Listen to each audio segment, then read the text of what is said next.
Cordial saludo, compañeros. Mi nombre es Diego Alejandro Sandoval Camargo. Soy estudiante de licenciatura en Educación Matemática, CEAD Bucaramanga.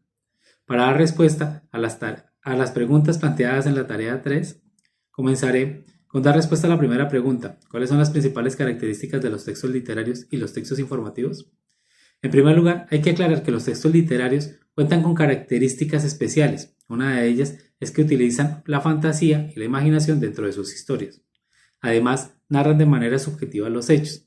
Los textos literarios buscan entretener al lector. Entre los más conocidos encontramos el cuento, las fábulas, las novelas, los mitos, las leyendas, que cuentan con elementos como narrador, personaje, tiempo, espacio y trama.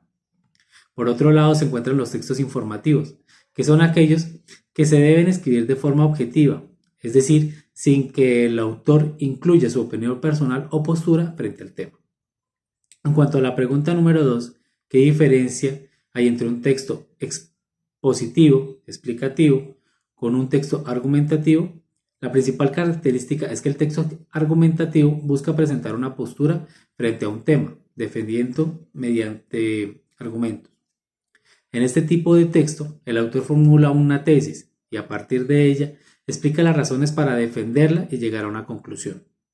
Una de las estrategias que propone Sole es permitir que los estudiantes intercambien puntos de vista y reconozcan las razones de su elección sin que estas interacciones infieran en la opinión de los compañeros. Además, él propone que debemos enseñar a los estudiantes a intensificar las ideas principales. Que quien edifica una idea principal está en la capacidad de comprender el texto desde su juicio propio.